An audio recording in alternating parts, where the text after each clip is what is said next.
Welcome to another ABS online video. Let's go and find out what we're going to learn today. Be careful in week 17. We are going to the hospital again. Why did we go to the hospital last week? Do you remember? It was quite painful. Something was broken. What did we break? That's right. We looked at 3 types of broken leg. We can nearly always repair a broken leg. Nearly always. Oh dear. Well, does that sound good or bad? Well, I guess that is good. Another accident this week. Now, it's not caused by a car or by a sport or anything like that, but it's certainly something we don't want to do. This time we are looking at something that usually starts out being not bad at all. Okay. Now, starts out being not bad. Okay. Then it slowly gets worse and worse. Oh dear. With the broken leg, usually it happens very quickly, but not this time. What could that be? We are going to look at poison. Now, I am sure you have all heard about poison. Makes you sick. Some poison can make you sick really quickly. Others are slower. Most of them are slow because they need time to get into your body. We have a little grammar as well. Okay. Well, the grammar is easy. Yeah, great. That's what we like to hear. We are going to use the same grammar as last week. So it's easy. Only if you can remember last week. What was it? The future perfect tense. Do you remember now? Well, here we talk about 2 things that are both in the future. However, one will finish before the other. Okay, so 2 things, both in the future, and they finish at different times. Okay. Can we have an example? The flower will have fallen before we can see the fruit. Okay, so we've got 2 things, the flower falling and see the fruit. They happen at different times, but they're both in the future. Now, we must use will have and then verb number 3, or the past participle. So, will have fallen. Okay. Now, let's talk about poison. What is poison? Okay, there it is.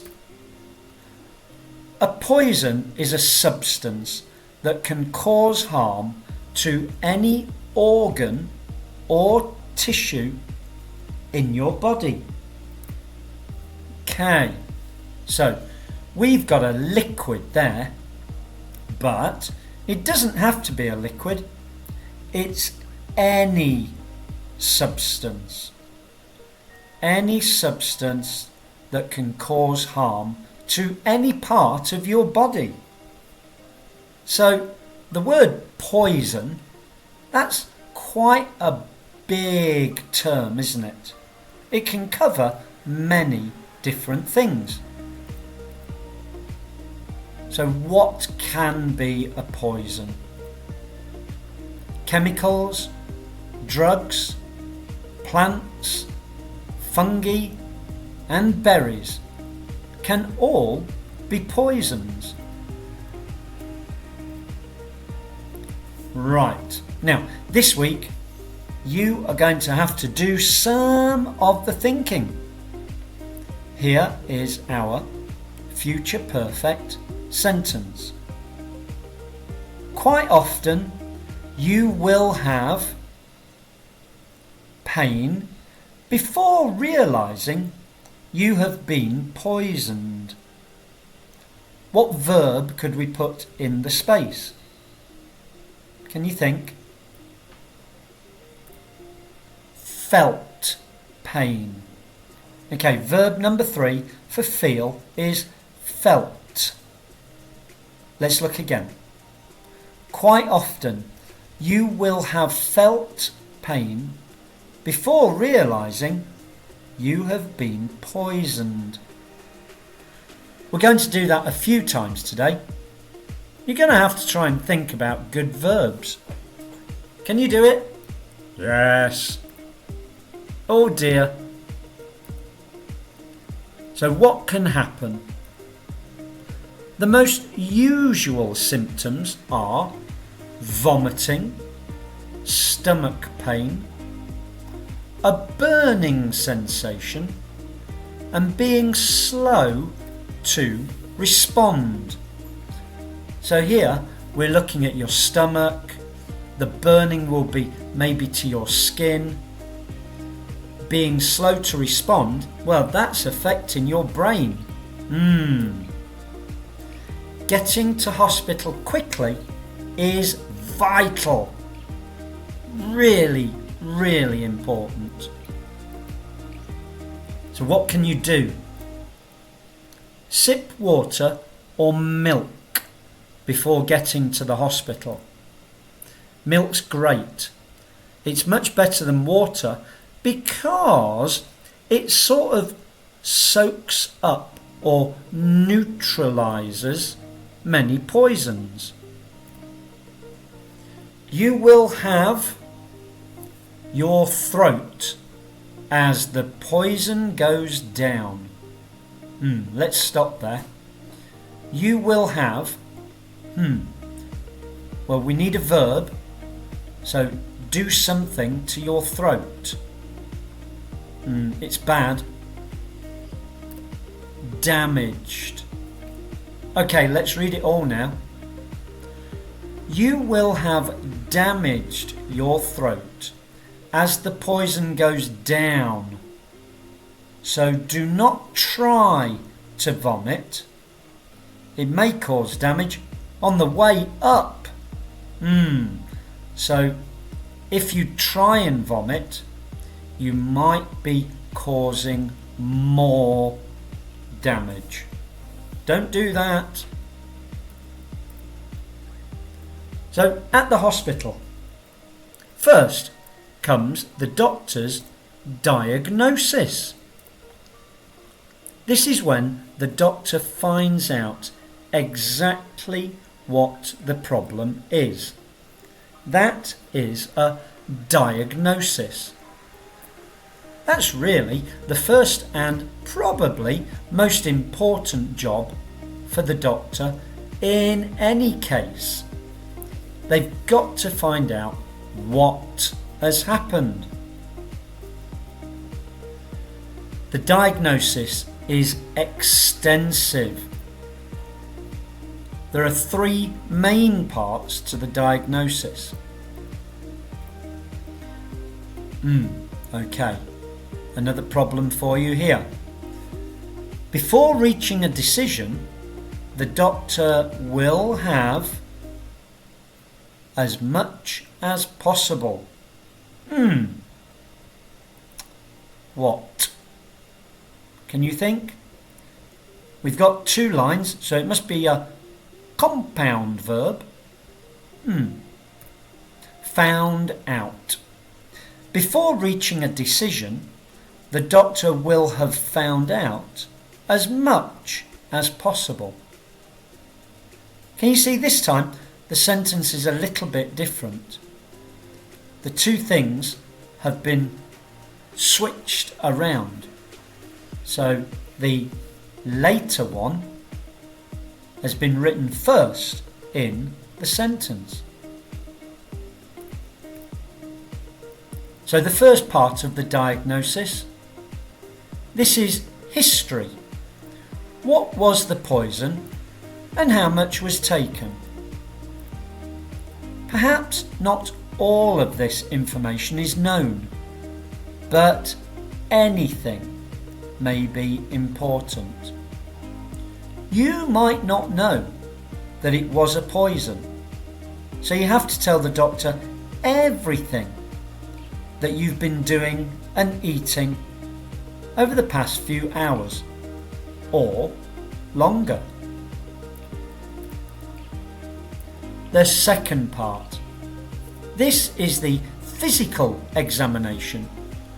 The doctor looks at your body. This will have the doctor all the information. How does the doctor get the information? Let's see. Given.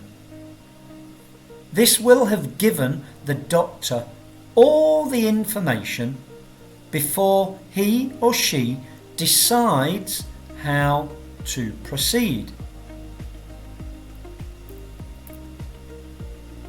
What is checked? We've got a physical exam. Temperature and heart rate are the most important. This is how our bodies react when there is a problem. Your temperature may go up or down, and the same with your heart rate.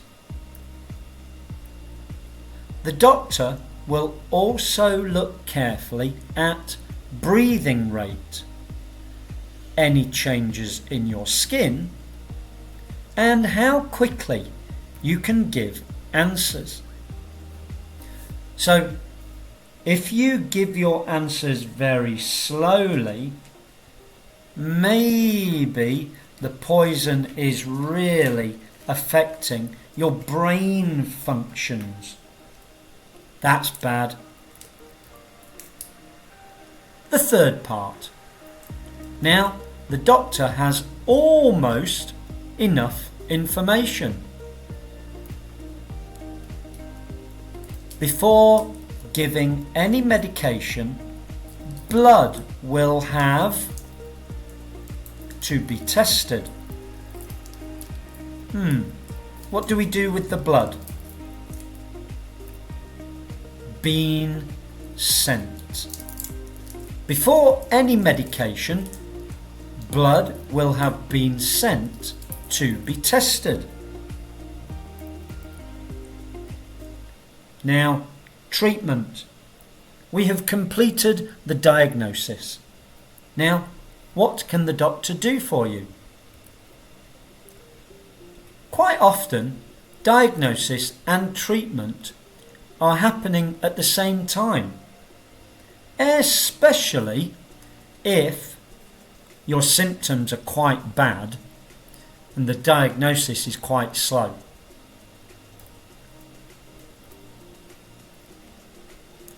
Before getting better, you will have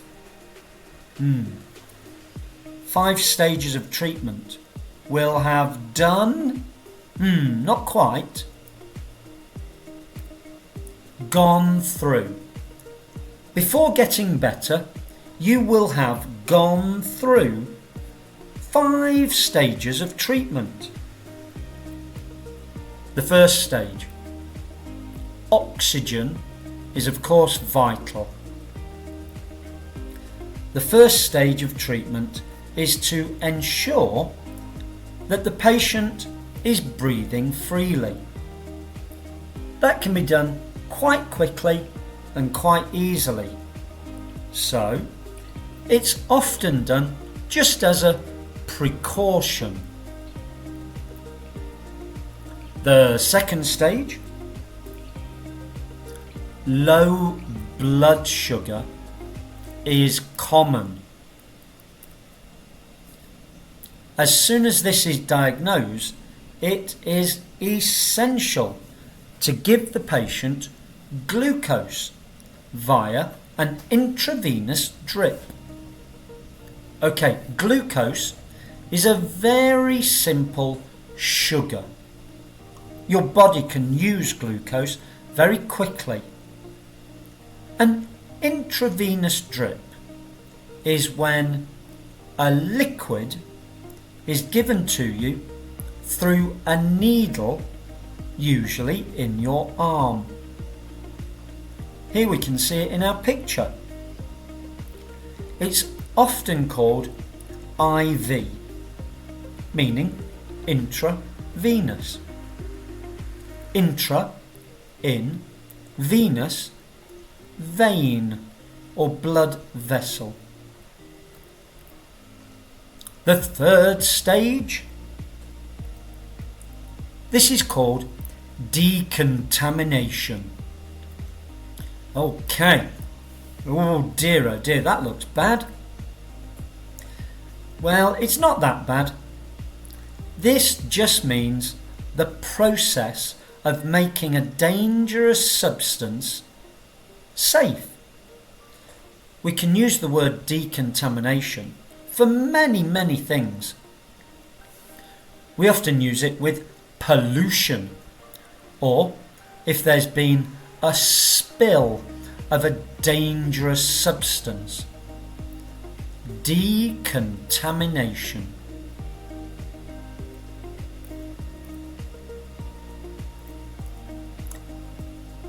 So with decontamination, it can be very simple.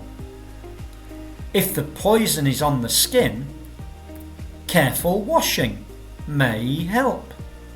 Well, it probably will help. But we've got to take the doctor's advice. Maybe they've got some special cleaning liquid.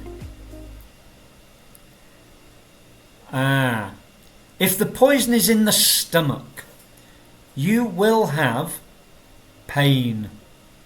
Could it be felt pain? Maybe. That seems like a good option. Is there anything else? Suffered pain.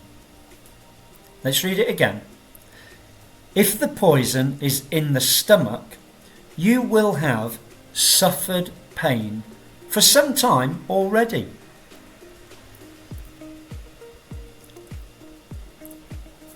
The doctor may choose to pump your stomach. A tube is inserted into your stomach through your nose.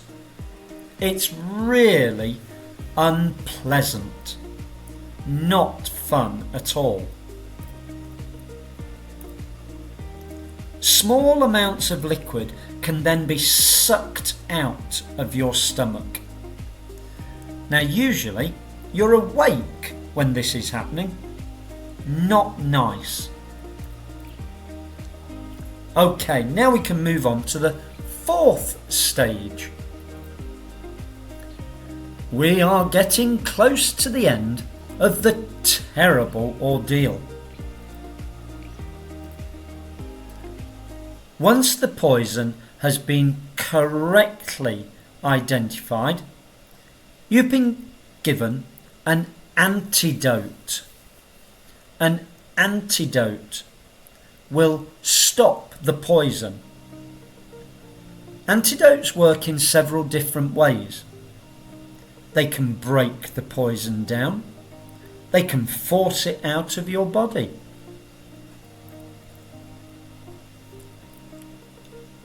the more specific the poison, the more specific the antidote can be. One good example of an antidote is if you have been bitten by an animal, like a snake or a scorpion. They can have very, very specific antidotes. Here they can be called antivenoms. You will have upon the hospital staff. We are using the hospital staff. But we've got the word upon. Now, that does make it much easier, but only if you know the answer. Relied upon. That's a great verb. You will have relied upon the hospital staff all the way through this awful time. I said last week, the doctors and nurses are great. They're amazing. You can never say anything bad about them. They do a wonderful job. And the final stage. Sometimes the poison can't be identified, or there is no antidote. Oh dear, that sounds tricky. Yes, what do you do? What can be done in that case? Well, the doctors and nurses will do whatever they can to help you. But what can be done here? Supportive treatment. Supportive treatment is when only the symptoms can be treated. Ice can be applied to burning skin. Fluids can be given to dilute poison in the stomach. So if you've got a lot of poison and you have a lot of fluids, well, the poison will be diluted. You will get well. Oh yes. You will have so much stress. You will have had so much stress. I think we can do better. Endured. You will have endured so much stress before you are well again. You should always trust the great doctors and nurses. They are amazing. They really are. So, be careful with poison. Please be very, very careful what you put in and on your body. What next? We will look at just one more reason to visit the hospital. Oh dear, another one. Will it be as bad as this week? Well, you will have to wait and see. I'm not going to even give you a clue. See you soon, guys. Bye. Thank you for watching our video today. Please don't forget, subscribe, and that will help us to make lots more videos for you. Thank you. Bye.